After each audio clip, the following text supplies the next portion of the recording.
Bonjour à tous, je suis Khalil et nous sommes au cinquième épisode d'une série de vidéos sur le développement d'applications Shopify en PHP.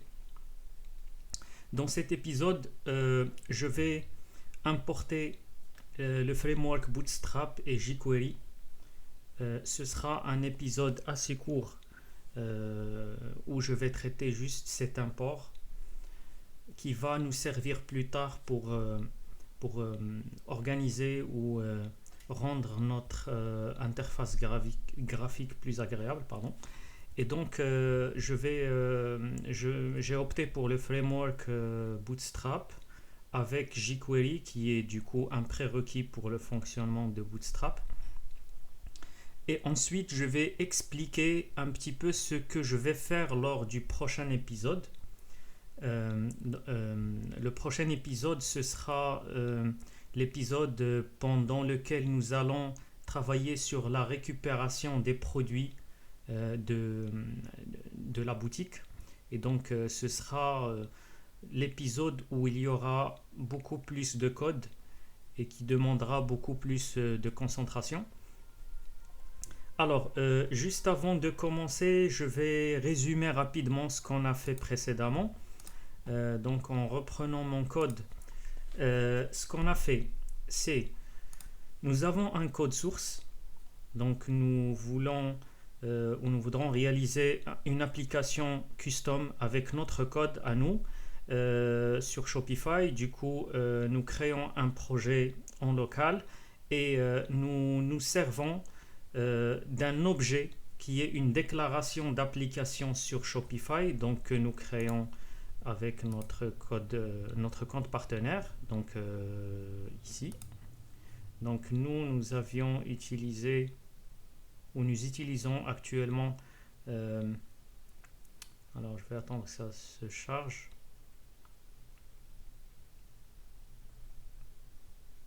Voilà, nous utilisons l'application application 1.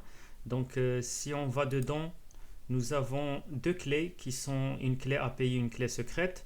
Nous avons utilisé ces deux clés comme un identifiant, en fait, comme des identifiants de l'application pour s'authentifier sur l'API de Shopify.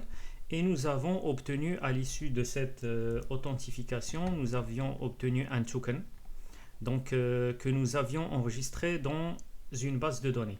Donc pour cela, nous avions travaillé sur deux méthodes qui sont installation et getToken.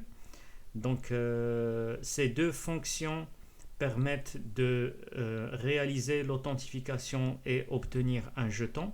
Et ensuite, nous faisons appel à une méthode du modèle application qui s'appelle enregistrement jeton et qui permet d'enregistrer le jeton dans la base de données. Alors, ce qu'on a fait au niveau de la base de données, c'est non seulement le stockage du jeton, mais nous avons créé une table application qui stocke toutes les informations concernant une application. Donc on y trouve également la clé API, la clé secrète, mais aussi le périmètre de l'application, l'URL de redirection qui est utilisée lors de l'authentification dans la méthode d'installation. Et nous avons rajouté un autre champ qui est le nom de l'application que nous avions affiché dans le titre de la page. Alors, ensuite, ce que nous avions fait, c'est que nous avions intégré notre code dans un framework PHP qui est CodeIgniter, qui a permis du coup d'organiser notre code en une architecture MVC, en Model View et Controllers. Et donc cette architecture Model View et Controllers permet d'organiser notre code, d'organiser la couche traitement, la couche vue à part, la couche traitement à part et nos objets qui sont des modèles à part. Et aussi, le framework nous permet aussi de travailler en orienté objet, alors qu'avant, nous travaillions en séquentiel, à savoir que les deux méthodes installation et getToken étaient des fichiers installation.php et getToken.php, ce qui n'était pas très optimal. Alors, là, on en est à ce stade-là. Et du coup, là, ce qu'on va faire, c'est que nous allons intégrer Bootstrap et jQuery à la fois. Ce sera d'un coup. Euh, pour faire ça, le framework va agir sur l'interface graphique. Donc, qui dit interface graphique dit la vue, une vue. Et donc, on va aller à notre vue index.php et c'est là-dedans que nous allons importer le framework. Et donc, pour cela, on va aller sur le site web de Bootstrap. Donc, je tape Bootstrap, Bootstrap 4. Et donc, je vais sur le site web et nous allons donc dans l'onglet Home, sur lequel on tombe du premier coup, nous allons aller sur Get Started, le bouton Get Start qui est en plein milieu.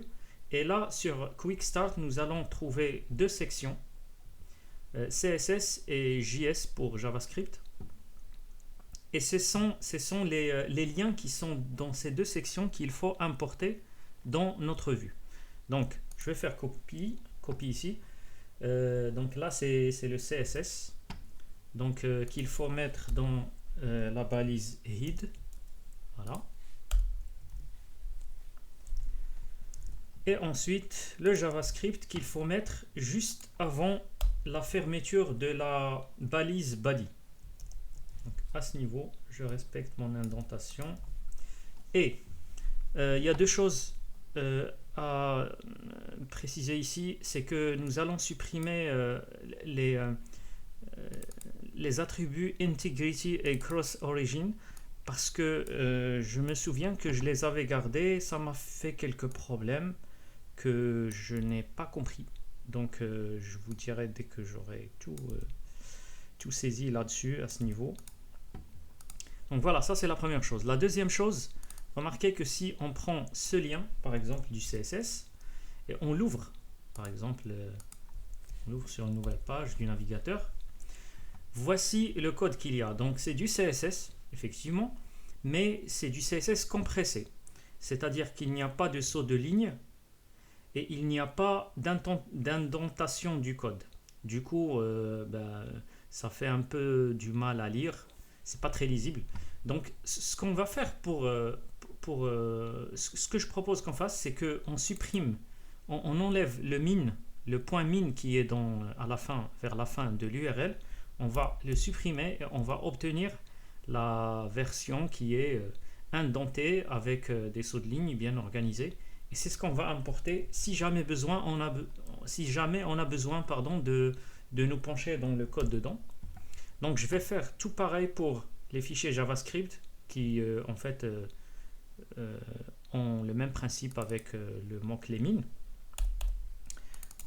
Et non seulement ça, la partie slim qui est dans jQuery, on va la supprimer elle aussi. Et j'enregistre. Et là, a priori, j'ai importé ce qu'il faut. Donc je vais tester rapidement. Donc pour tester, on va aller sur le site de Bootstrap. Donc nous sommes dans la partie documentation, sinon il faut y aller. Et ensuite, on va aller dans la partie components. Voilà, ça nous met sur des alertes. Pourquoi pas, on peut faire parce que ici, si vous vous souvenez, nous avions fait une confirmation de l'enregistrement du jeton, ou bien nous informons comme quoi le jeton est déjà enregistré et que ça ne sert à rien de faire une mise à jour dans la base de données.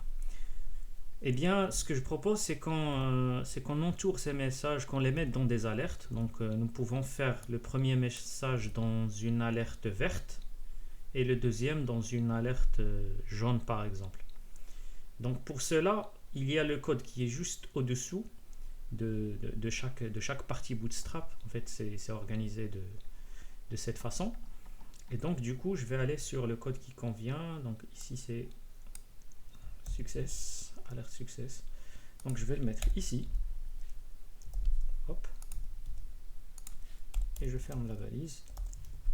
Donc ce sera la même chose pour l'alerte jaune. Tout ce qu'il y a, c'est au lieu du mot success, on va mettre warning. En minuscule. Voilà. Voilà, c'est tout bon.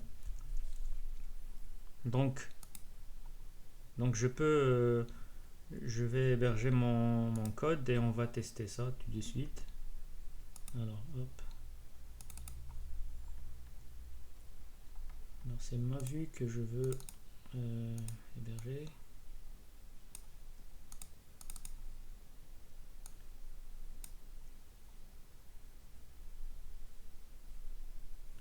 Voilà qui est fait. Donc, pour tester, je vais aller exécuter la méthode installation que j'ai enregistrée en lien favori ici. Donc, j'y vais dessus. Voilà. Donc le jeton est déjà enregistré et j'ai mon message qui est autour d'une alerte jaune. Et vous allez voir si on supprime le jeton dans la base de données, hop, et je fais appel à la même fonction, on n'actualise pas en fait parce que c'est pas le même lien. Il faut faire appel à la méthode installation et non pas à la méthode getToken, c'est différent. Ça ne va pas donner le même résultat. Donc je fais appel à nouveau à installation. Et voilà, j'ai le jeton qui est enregistré et ça m'est confirmé avec une alerte verte. Et mon jeton est enregistré et tout s'est bien passé. Donc Bootstrap est bien importé. Donc là, on a testé juste le CSS. Bon, le JavaScript, on aura l'occasion de le tester plus tard, mais ça a l'air tout bon. Alors, ce qu'il y a, c'est que ici, maintenant, on a importé ça à partir d'Internet. Donc, vous voyez, les liens, les références ou les sources sont des liens sur Internet. Si jamais on a besoin d'avoir les fichiers en local, je vous montre comment faire, la manière la plus propre ou optimale pour faire cela sur CodeIgniter. Donc, ce qu'il faut, donc en fait, ce cas, c'est possible lorsqu'on a une application qu'on veut faire fonctionner sans être connecté à Internet. Donc, elle doit avoir les fichiers en local, sinon elle doit se connecter sur Internet et ces liens ne seront pas chargés.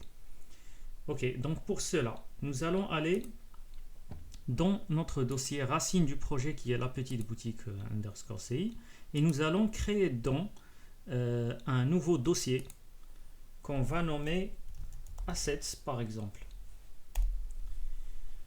Voilà, dans Assets, on va créer 3 dossiers. Donc, le premier, on va le nommer CSS pour les fichiers CSS. Donc, tout en minuscule. On rajoute un autre dossier JS pour JavaScript.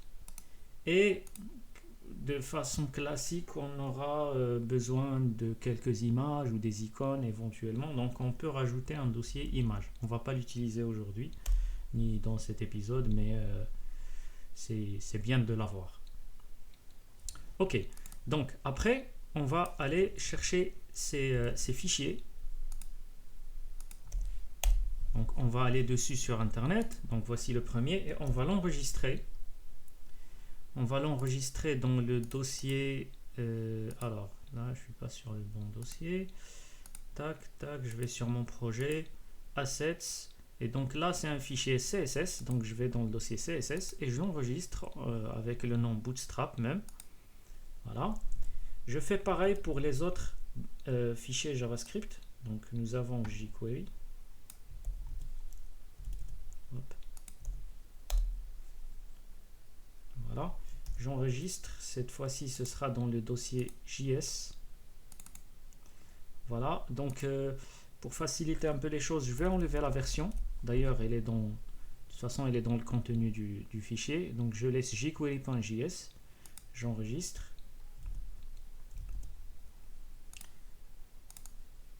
Alors, les deux fichiers, paper.js et bootstrap.js, je fais ça rapidement aussi.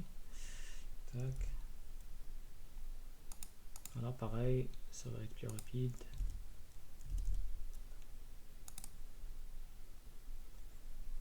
Et le dernier.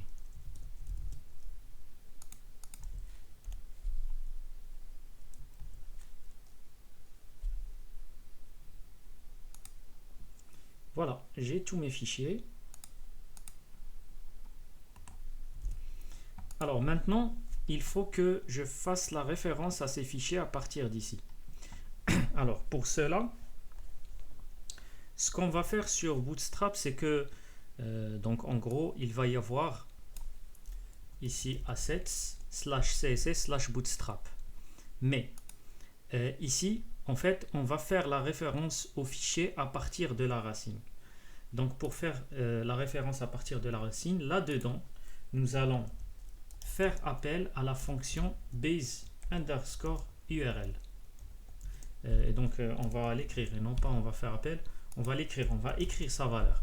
Donc la valeur de cette fonction base_URL, c'est l'URL de la racine du projet qui est renvoyé convenablement, ça dépend où il est. Ça veut dire, si il est en local, ben, vous allez avoir comme valeur http localhost avec le port par exemple, / le nom du projet par exemple. Moi typiquement qui héberge mes projets sur un serveur web, base URL sera cette valeur qui est là, que je vais vous montrer de cette façon. Donc si je fais appel à installation.php, donc ce sera cette partie qui est https happybrainlab.com Shopify la petite boutique _ci. Donc tout ça. Donc ça dépend où le projet se situe. Vous allez avoir le lien, on va dire le lien absolu en quelque sorte. Mais c'est un lien HTTP, c'est pas un lien dans votre explorateur de fichiers.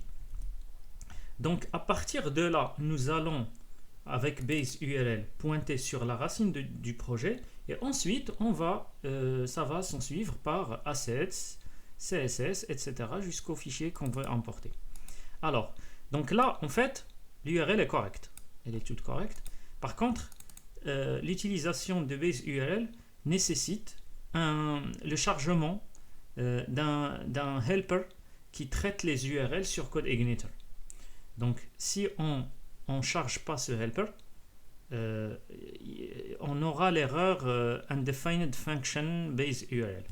Donc pour faire cela, pour charger ce helper des URL, on va aller dans le dossier application LPB, puis dans le dossier config, puis on ouvre le fichier autoload.php. Plus bas, sur la ligne 92, donc nous avons le tableau autoload avec la clé helper qui est défini en tant qu'un tableau pour le moment vide. Eh bien, on va définir comme nouvelle clé de ce tableau la valeur URL en minuscule, comme ça, et on enregistre ce fichier. Voilà. Donc là, désormais, on peut utiliser la fonction base URL. Eh bien, on va faire la même chose pour les fichiers JavaScript. Donc, il y aura base URL / assets. Alors, je ne sais pas s'il faut un slash ou pas. On va voir. Normalement, je pense. Alors, en fait, base URL, je vais vous montrer comment elle est configurée. Elle est configurée dans le fichier, donc dans application LPB config. Elle est donc config. Donc, c'est l'URL que nous avons dans la ligne 26 que nous avions précédemment configurée dans base URL. Et donc là, ça dépend. Si vous avez fini avec slash ou pas, il va falloir le rajouter ou pas à ce niveau-là, avant assets. Donc moi, je l'ai. Donc je ne vais pas le rajouter, je vais mettre directement assets. Alors ensuite c'est js/jQuery, j'enlève la version comme j'avais fait et c'est tout. Et je vais copier toute cette partie pour les autres.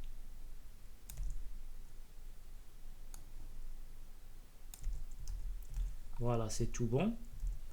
Avant d'avancer, je propose qu'on teste pour valider que tout cela est bon. Donc j'ai plusieurs choses. J'ai Autoload à héberger, j'ai le dossier assets et j'ai ma vue. Ok, donc on va commencer par Donc on a vu qu'il est là.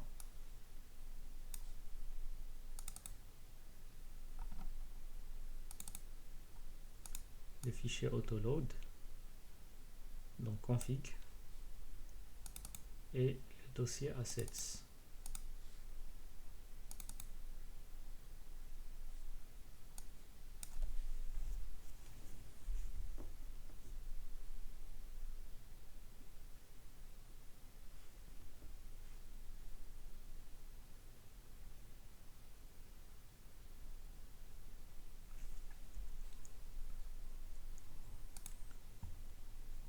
Voilà qui est fait.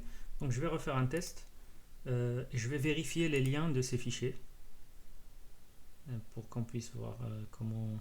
Voilà, donc tout s'est bien passé. Et donc là, si je fais clic droit sur la page, puis je fais inspecter ou inspecter l'élément, ça dépend du navigateur. Donc je vais aller voir dans la balise head et là vous voyez le lien que j'ai. Donc je peux le copier. Je peux le copier quelque part, je peux vous l'afficher ici par exemple. Hop, donc c'est la valeur. Hop, voilà. Donc base URL était tout ça. Et ensuite il y a assets /css /bootstrap, etc. Et la même chose pour les fichiers JavaScript. Voilà. Donc ok, donc là tout est bon. Alors, il reste une petite amélioration à faire. C'est que, regardez bien que ici, nous avons une seule vue. C'est la vue index.html. Déjà, à partir de l'épisode prochain, nous allons créer une autre vue. Alors, si on crée une autre vue, eh bien, donc du coup, on va avoir une autre vue comme ça, en fait. Vous voyez? Et donc, nous avons deux fichiers. Imaginez par exemple que nous voudrons par exemple importer un autre framework, par exemple qui va nous faire des icônes ou des graphes ou des choses comme ça. Et ce sera par exemple un JavaScript.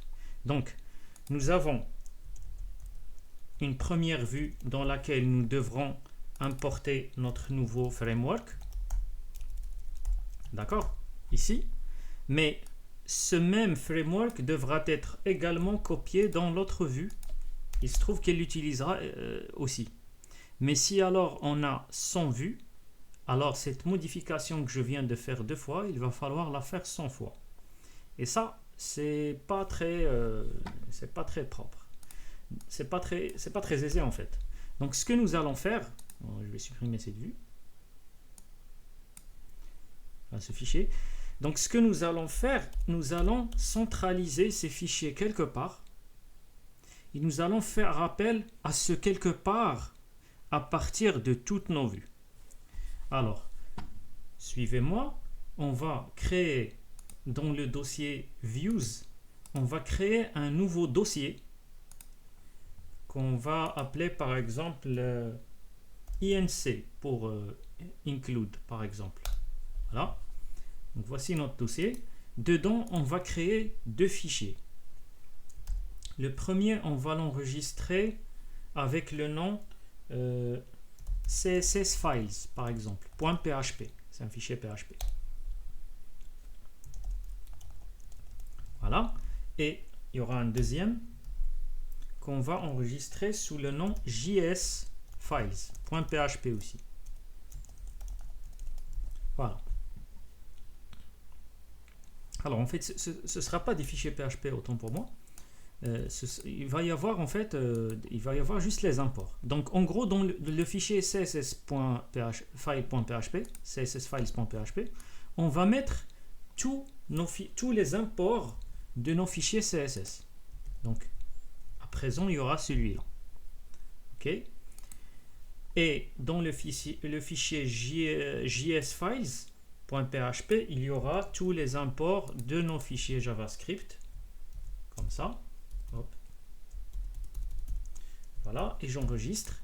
Et dans toutes mes vues, ce que je vais faire, c'est que au niveau de la balise head, je vais rajouter l'appel à la fonction require once, et je vais mettre donc le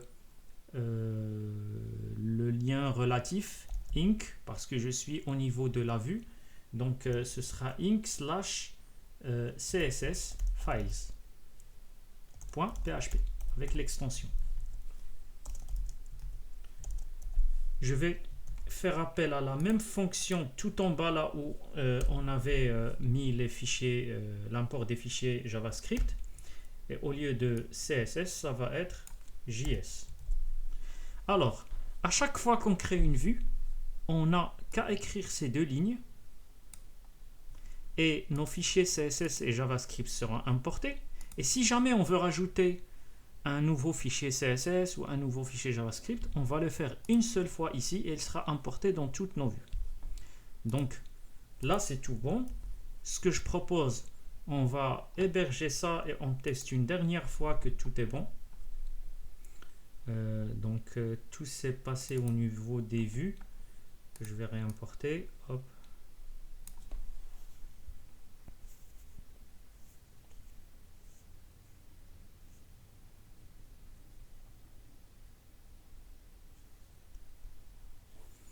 Ok, donc on teste. Je vais faire appel à la fonction installation pour le moment, c'est tout ce qu'on a en fait, qui permet de rediriger vers une vue. Et le fait de l'appeler plusieurs fois, ça ne fait aucun mal en fait.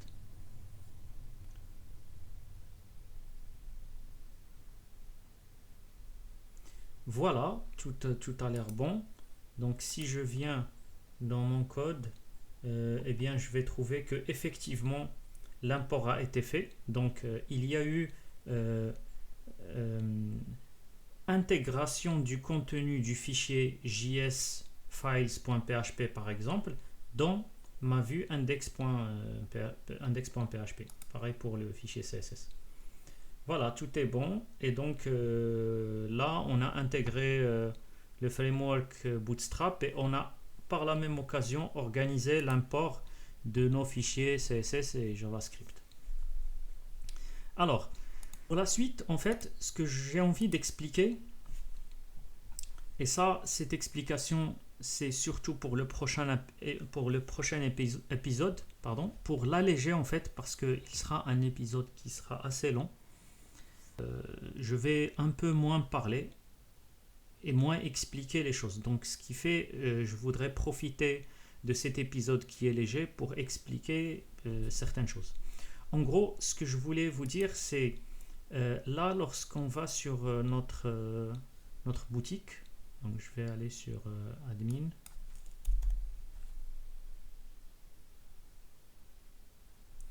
Voilà, ici on est sur la boutique, la petite boutique 2.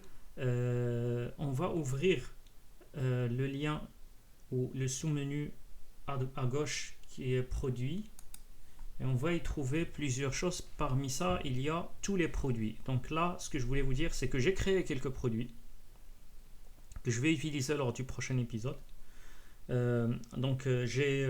J'ai 3 déodorants, d'accord, Axe, et j'ai la photo d'un tableau. J'ai un tableau. Donc en gros, là, j'ai des déodorants et on va dire des tableaux, à savoir 2 types de produits. Alors 2 types de produits, on peut en fait les catégoriser.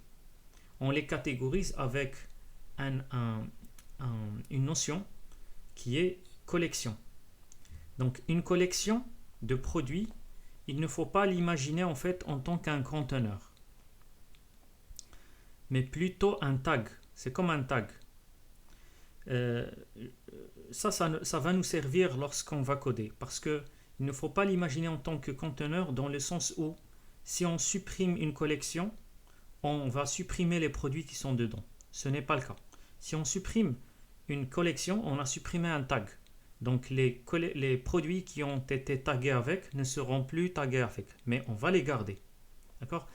Également, ça veut dire que si on récupère une collection, ça ne veut pas dire qu'on a récupéré les produits. Ça ne veut dire que on a récupéré les informations sur un tag. Savoir, il peut y avoir le nom du tag, la date de sa création par exemple, des choses comme ça, sa photo, parce qu'une collection c'est tout un ensemble de choses. En gros, elle a un nom, une description, une image et l'ensemble des produits qui sont tagués avec. Donc ça c'est une collection que j'ai créée, que j'ai appelée ma collection Axe, et j'y ai mis la collection, enfin j'y ai mis les produits des déodorants Axe. Je n'ai pas créé donc j'ai en fait une seule collection. Je n'ai pas créé une collection pour les tableaux. J'ai fait ça exprès pour qu'on puisse voir comment on va arriver à récupérer les produits à partir, parce que ce sera à partir des collections ou des tags qu'on a créés. On ne va pas récupérer les produits qu'on a comme ça. On va récupérer les produits de chaque collection en fait. Donc ça, c'est ce qu'on va faire lors du prochain épisode, pendant lequel je vais coder pas mal. On va coder pas mal. Je vais peu parler. Je vais essayer d'expliquer le code, de le commenter au mieux. On va arriver à la fin du prochain épisode. On va arriver à récupérer les produits et à les afficher d'une façon correcte sur une interface graphique assez jolie grâce à Bootstrap justement. Voilà, donc cet épisode touche à sa fin. Je vous remercie de votre attention et vous dis à très bientôt.